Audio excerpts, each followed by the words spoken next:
I'm going to go through C.J. Stroud. He was the second best quarterback in this draft, and he's a very accurate quarterback. He should fit this offense. Here are the concerns.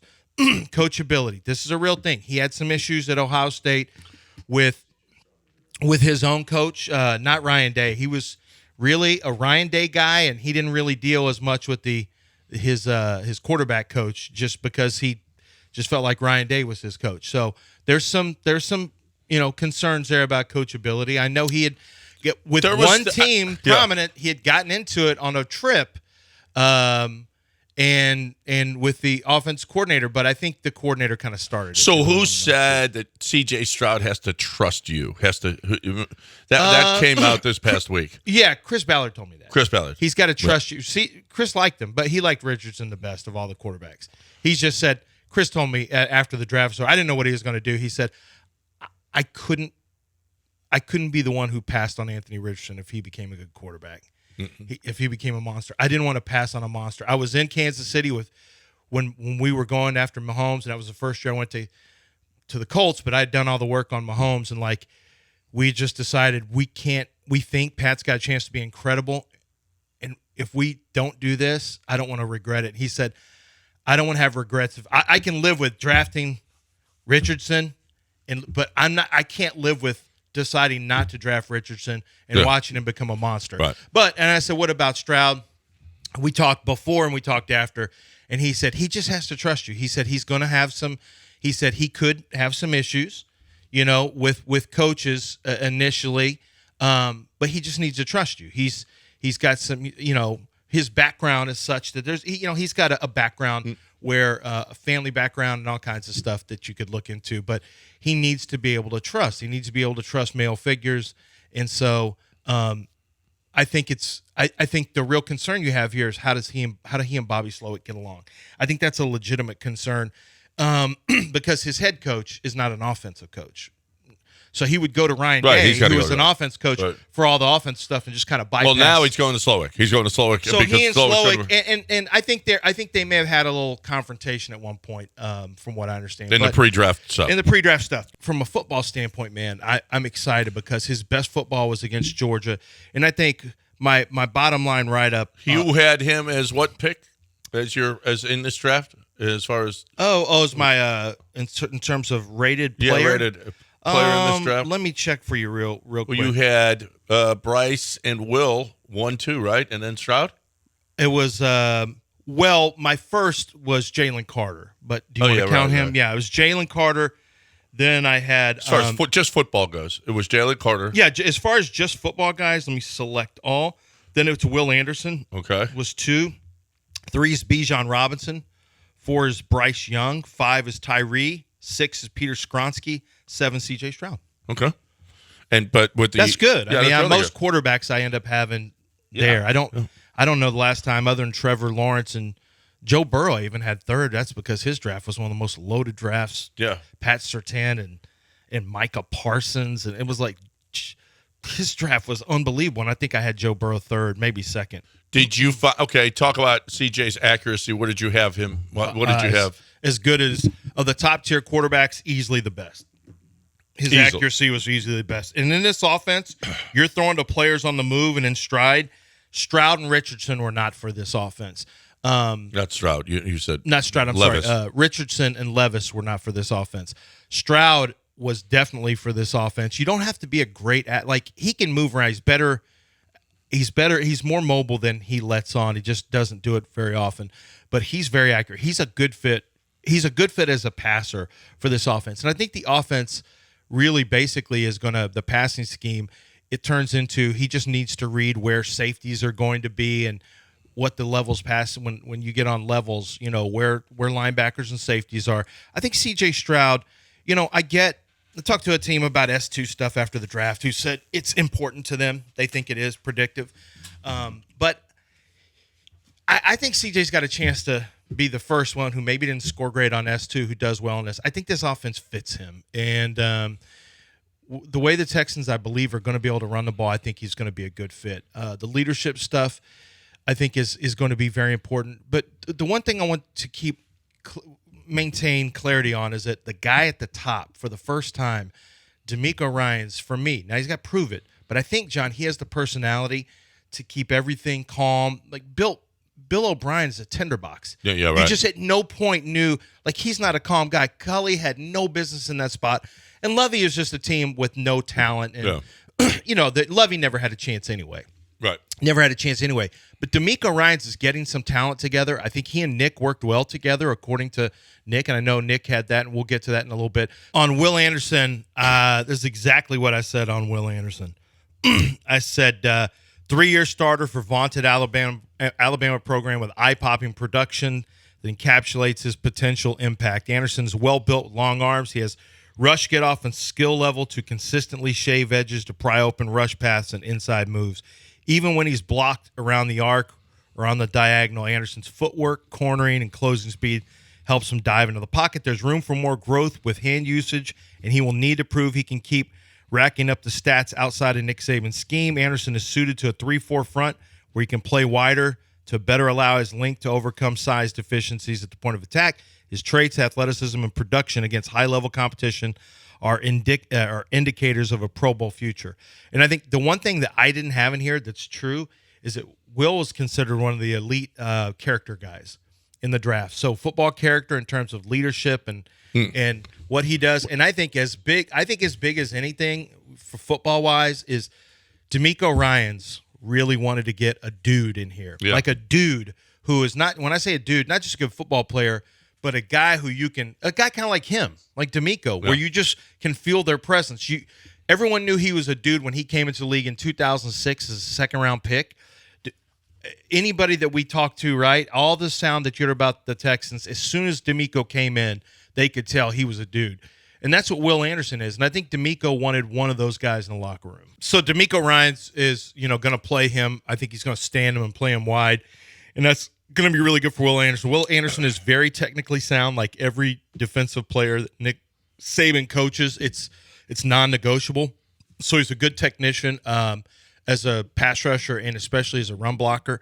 And, we know he's got rush. I mean, you see the numbers, and he's got rush. So what he does is he adds an element where you're not just hoping, and maybe this is the year, that Grenard steps forward, and maybe this guy. Now you got a guy. I mean, you got a guy. Is he going to be a 15-sack guy? Is he going to be an 11-sack guy? You've got to – for me, it doesn't really matter because I know that you've got a legitimate rusher off the edge now, which is just critical. And you've got a guy in the locker room who they say that Will Anderson is the guy who kept things – like he's the guy that people turn to in the locker room for hey, we got to do this. We got to do this on the field in practice. He's that kind of guy. He's that kind of coach in the locker room, that presence in the locker room. So on a defense, John, where we kind of wondered, well, who's the guy? Because, you can't take Jalen Carter. You don't have the right kind of locker room for Jalen Carter. The Bears couldn't take Jalen Carter. They're not ready to handle Jalen Carter. The Eagles were one of the only teams that could take Jalen Carter. I know some of you may get tired of hearing about culture or whatever because we talk about with the Rockets too, but you really just can't minimize it when you have a losing culture. Like Rockets have a losing culture right now. The Texans have a losing culture. They don't have players that are good enough. So if you want DeMeco Ryans to change all that, you have to change the feel inside the building as well. And one of the best ways to do that is just get the right kind of guys in the locker room. Juice Scruggs, what you think? So they moved up to the second round. Yeah, I was a little surprised they went in the second, but I thought Juice would go in the third. But Juice Scruggs was a guy who I remember watching him thinking, I kind of like Juice Scruggs. And there was no talk about him. He wasn't invited to the Senior Bowl. And I was like, man, I kind of like this Juice Scruggs guy. But then, I wonder, there's not a whole lot of talk. So I put a grade on him that was more like a fourth rounder, which could become a starter. And then as I kept going along, everybody I talked to about Juice Scruggs, they all like Juice Scruggs. And I realized, okay, my eyes were right on this one. And I started realizing, I said, okay, where should I put Juice Scruggs? And I was doing my draft board, trying to figure out where guys were going to go. Every team I talked to, I said, what do you think, fourth? And they go, maybe more third. And so the next team, I go, what, 3-4? Kind of a 3-4, like, yeah, probably 3. I'd say top 100, though, so which is third. And so I just everybody I kept going through kept having them in the third round. So what happened was once you had the top two centers, John Michael Schmitz and Joe Tippmann, go off the board, Juice was next. He was clearly, people liked him better than Luke Whippler, who went in the 5th round. So, and I saw Stromberg Pro went in the Football 3rd round, I Focus. think. They dinged him for picking him before Whippler. No, that's because no. Let me tell you, Whippler's a good player too. I think Whippler's a good player, will eventually be a starter. But Juice Scruggs is also a good player. I don't think there's a big, even in my grades. Does he start right away? I could see him maybe waiting. Now, my one concern for him is I didn't think he moved laterally all that well. So that would be one concern I have about Juice is can he play in an outside zone scheme?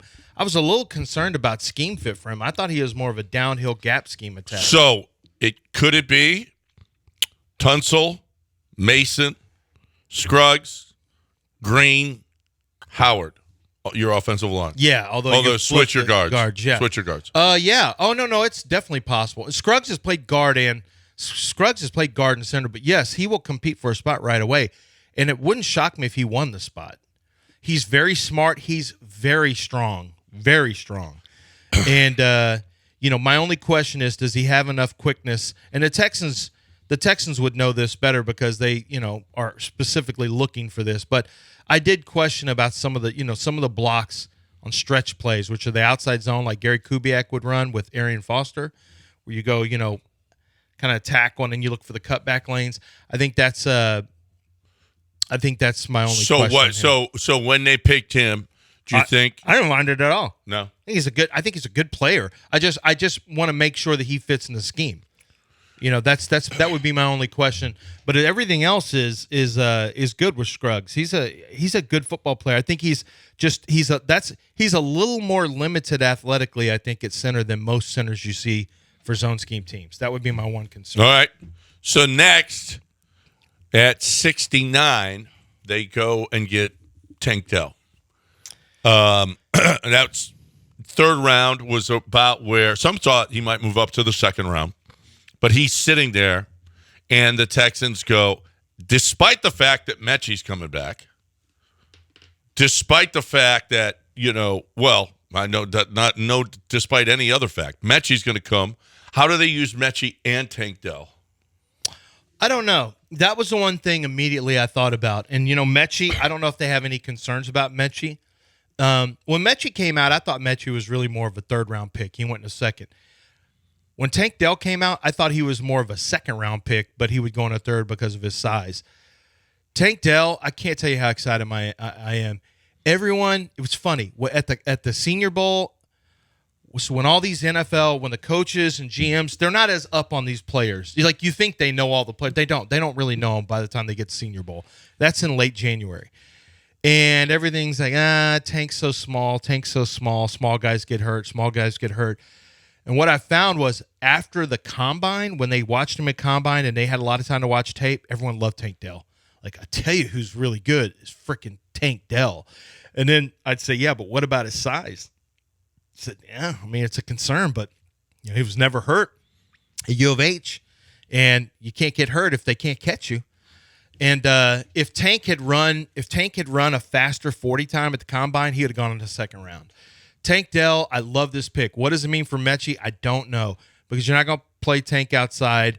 Mechie, you might play him some outside. I don't really think you have that outside receiver. Robert Woods is there for now, but it tells me that they may try to play Mechie outside. I just don't know if Mechie's a good route runner. I don't know if he's going to be able to separate enough. But you got both of them on the field when you go 4 wide. Yeah. Right? Yeah. But then you're taking a good football player off the field. Well, you don't have a tight end. Yeah, right. But you know what? How about being as fast as you can be? Yeah, no, you could maybe do some of that. Right. It's not really the West Coast way, but yeah, you could. I think Houston just said, let's just get some explosive guys. They're not going to run. Look, Brandon Ayuk, there was a lot of replication between him and Ayuk and Debo. I kind of question. Okay, well, they're both. They both do some of the catch and run stuff. So how are they going to use that? It doesn't matter. Kyle Shanahan just wanted to get weapons on his team, and that's and I think that's what the Texans are doing here. Let's just go get another weapon. Let's get a weapon. Tank Dell's too much of a weapon to pass up on.